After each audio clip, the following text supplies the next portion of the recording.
చాలా హ్యాపీగా అనిపిస్తుంది. బాగా అనిపిస్తుంది. ఎందుకు బాగునిపిస్తుంది అన్న. ఈ జనరేషన్ కిడ్స్ కి అయితే కలాం గారి గురించి తెలియదు అన్న. నాకైతే చాలా చాలా హ్యాపీ ఉంది. ఎందుకంటే చిన్నప్పుడు పుస్తకాల్లో చదివిన ఆయన గొప్పతనం బాగానే అనిపిస్తుంది. ఎందుకంటే అయితే మస్తు మంది చాలా ఇన్స్పిరేషన్ చేసింది స్టూడెంట్స్ ని కానీ చిల్డ్రన్స్ కానీ. ఆయన బయోపిక్ అంటే అందరికి ఇన్స్పిరేషన్ ఉంటుంది. Good bro. దాంట్లో మంచిదే, మొత్తం మూవీ మొత్తం క్యారెక్టర్ కూడా మంచిదే. మరి ఏపీజే అబ్దుల్ కలాం గారి బయోపిక్ వస్తుంది, ఎలా అనిపిస్తుంది? చాలా హ్యాపీగా అనిపిస్తుంది. బికాస్ ఈ జనరేషన్ లో ఎవరికి ఏపీజే అబ్దుల్ కలాం అంటే ఒక అంటే రాష్ట్రపతి గాను లేకపోతే ఒక మిజైల్ మ్యాన్ గాను తెలుసు. అంతేగాని ఆయన ఎక్కడి నుంచి వచ్చారు, లేకపోతే ఎంత స్ట్రగుల్ పడి వచ్చారు, అంటే ఏ ఫ్యామిలీ నుంచి వచ్చారు అనేది ఎవరికి తెలియదు. కానీ మనము ఆయన బయోపిక్ లో చూసుకుంటే, అంటే నాకు తెలిసిన నాలెడ్జ్ వరకు వాళ్ళది చాలా మిడిల్ క్లాస్ కంటే ఇంకా పూర్ అన్నమాట. సో వాళ్ళకి ఒక రోజు కూడా తినడానికి లేదు. కానీ అంత టైంలోనే చాలా కష్టపడి ఇంత అవకాశం అయితే, అంటే ఇంత అందరూ మెచ్చుకునే ఈ స్థాయికి అయితే వచ్చారు. కానీ ఏది ఈజీగా అయితే రాదు కదండి. సో ఫర్ ఎగ్జాంపుల్ మీరు ఆయన స్టడీస్ కూడా చూస్తే ఆయన ఏరోనాటికల్ చేశారు. కానీ ఆ ఏరోనాటికల్స్ లో మళ్ళీ ఇది ఆయన సబ్జెక్ట్ కాదు అని తెలుసుకొని మళ్ళీ సెకండ్ ఛాన్స్ తీసుకున్నారు. సో సక్సెస్ అనేది కొంతమందికి తొందరగా వస్తుంది, కొంతమందికి లేట్ గా వస్తుంది. కానీ సక్సెస్ అనేది ఏదో ఒక రోజు అయితే ఖచ్చితంగా వస్తుంది. హార్డ్ వర్క్ అనేది ఎప్పటికైనా పే ఆఫ్ ఇస్తుంది.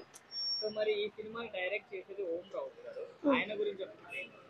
ఓం రావు గారు అంటే ఆది పురుష్ కదండి. మనము ఒకటి చూసి అయితే జడ్జ్ చేయలేము కదా. ఏమో సెకండ్ ఛాన్స్ మేబీ, ఇప్పుడు నేను ఇందాక అబ్దుల్ కలాందే చెప్పాను, ఆయన ఆల్రెడీ సెకండ్ ఛాన్స్ తీసుకున్నారు కదా. మేబీ ఈయన కూడా సెకండ్ ఛాన్స్ ఇస్తే ఏమో ప్రూవ్ చేసుకుంటారేమో, చూడాలి కదా. అందరికి ఆ ఛాన్స్ అనేది అయితే ఇవ్వాలి కదా. ఓకే, యాజ్ ఎ ఇండియన్ గా ఎలా ఫీల్ అవుతున్నాడు అబ్దుల్ కలాం గారి బయోపిక్ రావాలి? ఇండియన్ గా అయితే చాలా హ్యాపీగా ఫీల్ అవుతున్నాను. బికాస్ అందరికి అసలు ఆయన అంటే ఏంటి అనేది తెలుస్తుంది. ఆయన సక్సెస్ కాకుండా ఆయన పడిన హార్డ్ వర్క్ ఏంటి, లేకపోతే ఆయన ఈ పొజిషన్ లో ఉండడానికి ఎవరు కారణం అనేది తెలుస్తుంది. ప్రతి ఒక్కళ్ళు సక్సెస్ అయితే సక్సెస్ చూస్తారు, కానీ దానికి వాళ్ళు ఎంత పే ఆఫ్ చేశారు అనేది కూడా మనం చూసుకోవాలి కదా. నెవర్ గివ్ అప్ అనేది ఆయన దగ్గర నుంచి మనం నేర్చుకోవచ్చు. బాగా అనిపిస్తుంది. ఎందుకంటే ఈ జనరేషన్ కిడ్స్ కి కొంచెం నాలెడ్జ్ గెయిన్ చేయడానికి కొంచెం మోటివేషన్, ఎక్కువ మోటివేషన్, కొంచెం కాదు ఎక్కువ మోటివేషన్, ఇన్స్పైర్ అవుతారు. సో మంచిగా అనిపిస్తుంది. సో మరి ఈ మూవీని డైరెక్ట్ చేసేది ఓం రావు గారు.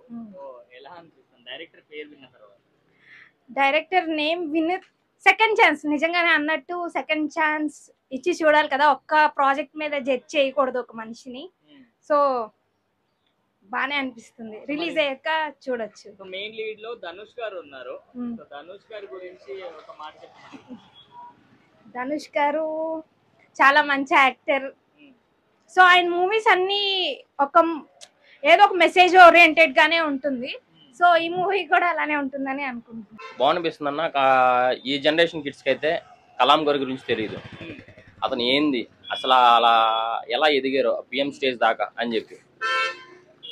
కాకపోతే ఈ ఫిలిం డైరెక్ట్ చేస్తున్న వ్యక్తి గురించి అందరికి డౌట్ వస్తుంది, అంటే డైరెక్టర్ బై ఓం రావుత్ అని చెప్పి.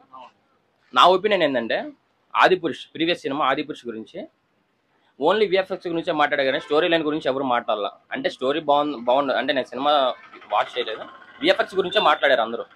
అంటే విఎఫ్ఎక్స్ బాగాలేదని చెప్పి స్టోరీ లైన్ గురించి ఎవరు మాట్లాడాలి, అంటే స్టోరీ బాగున్నట్టు.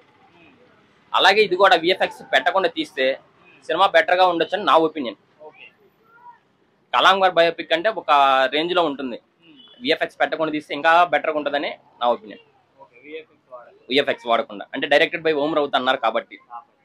ఇంకా ఏదైనా డైరెక్టర్ అని అడిగితే ధనుష్ యాక్టింగ్ కాబట్టి సూపర్ గా ఉండొచ్చు.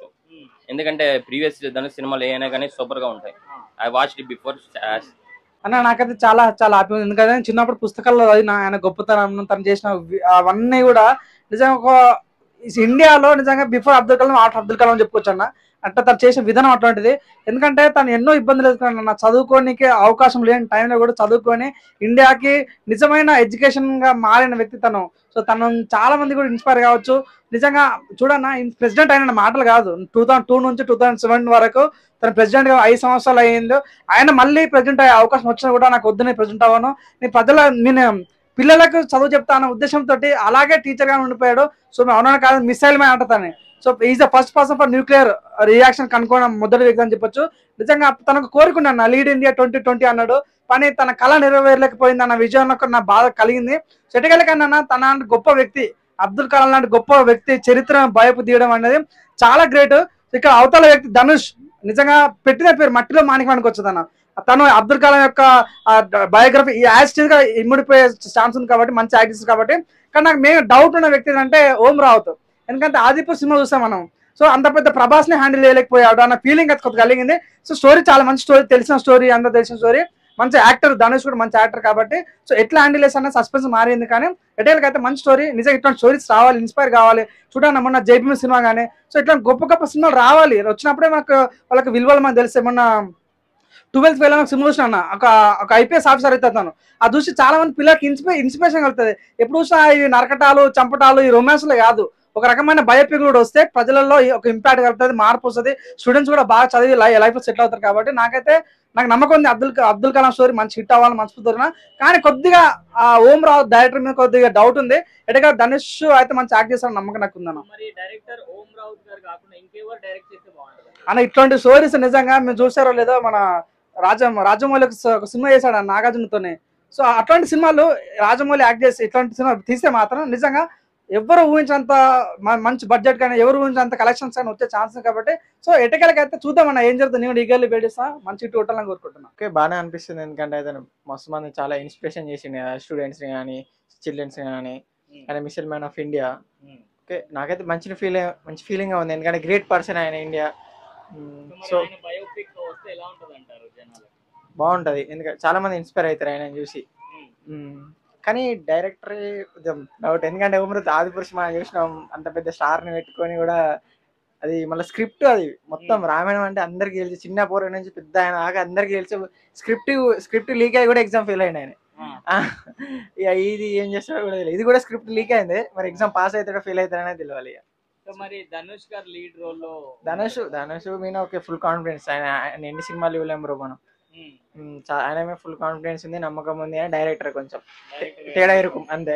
ఓం రావుత్ గారు కాకుండా ఇంకెవరు డైరెక్ట్ చేస్తే బాగుంటుంది అంటారు ఈ సినిమా? ఓం రావుత్ కాకుండా ఇంకెవరా? నాకు డైరెక్టర్ పేర్స్ అంత ఐడియా లేవు బ్రో. ఓం రావుత్ కాకుండా ఎవరైనా ఓకే. ఆయన బయోపిక్ అంటే అందరికి ఇన్స్పిరేషన్ ఉంటుంది. ఆయన మన దేశానికి ఒక ఇన్స్పిరేషన్ తీసుకోవచ్చు. ఆయన మీద అంటే ఇప్పుడు మామూలుగా ఎలాంటి ఇట్లా ఒక మంచి దాంతోనే తీయాలి. ఇట్లా వేరే స్క్రిప్ట్ కానీ వేరే కానీ యాడ్ చేసి తీస్తే జనాలు కూడా నచ్చలేరు. మళ్ళా అది వేరే మనకు నెగిటివ్ కామెంట్స్ వస్తాయి ఎక్కువ. సో మరి ఓం రావుత్ గారు డైరెక్ట్ చేస్తున్నారు ఈ సినిమాని, ఎలా ఇదే కొద్దిగా కన్ఫ్యూజన్ ఉన్నది. ఎందుకంటే ఆదిపురుష్ కూడా అట్లా అయిపోయింది కదా. సో ఇది అట్లా యాడ్ చేయకుండా నార్మల్ వేస్తే ఏం కాదు. క్లిప్స్ కానీ ఏమైనా ఏమంటారు నార్మల్ ఇట్లా వేరే యాడ్ చేయకుండా అది ఇస్తే ఏం కాదు, బెటర్. ఇట్లా యాడ్ చేసి తీస్తే కష్టమే, నెగిటివ్ కామెంట్స్ వస్తాయి, మళ్ళా పేరు ఖరాబ్ అవుతుంది. ఇది వరకే అట్లా అయిపోయింది. గుడ్ బ్రో, దాంట్లో మంచిదే, మొత్తం మూవీ మొత్తం క్యారెక్టర్ కూడా మంచిదే, మంచిగా మూవీ తీయచ్చు బ్రో. ఇంకా అందరికీ తెలిసిన విషయం కాకపోతే ఏపీజే అబ్దుల్ కలాం మంచివారు. అఫ్ కోర్స్ మనం ఎగ్జాక్ట్లీ చేయాల్సిందే దాని వాళ్ళపైన మూవీ. సో మరి ఇంత గొప్ప మంచి మూవీ తెరకెక్కడం మీకు ఎలా? అందరికీ సంతోషం, నాకు కూడా సంతోషం, అందరికీ సంతోషం. అంటే పెద్ద క్యారెక్టర్, కొంచెం రెస్పాన్సిబిలిటీస్ ఉన్నాయి వాళ్ళ దగ్గర. ఇండియాలో కొంచెం అంటే పెద్ద మనిషి ఆయన, missile man of the India president కూడా. సో మరి ఈ మూవీని ఓం రావుత్ గారు డైరెక్ట్ చేస్తున్నారు, సో ఎలా అనిపిస్తుంది? మంచిదే, ఇంత పెద్ద డైరెక్టర్ అయినా డైరెక్ట్ చేయడానికి ఆలోచన వచ్చిందంటే మంచిదే వాళ్ళ గురించి. కాకపోతే ఉన్నట్టుగా అంటే అట్లా చేయాలి. కాకపోతే ఎక్స్ట్రా మసాలా ఏం యాడ్ చేయొద్దు అంతే. ఓకే, అదొకటే. ఒకవేళ ఓం రావుత్ గారు కాకుండా ఇంకెవరు డైరెక్ట్ చేస్తే బాగుంటుంది? డైరెక్టర్స్ అంత ఐడియా లేదు బ్రో నాకు. ఒకవేళ నాకు తెలిసిందైతే బాలీవుడ్ లో మొత్తం వాళ్ళే డైరెక్టర్స్. సో అంత ఏం గెస్ చేయలేము, వాళ్ళు ఎట్లా ఏం చేస్తారు.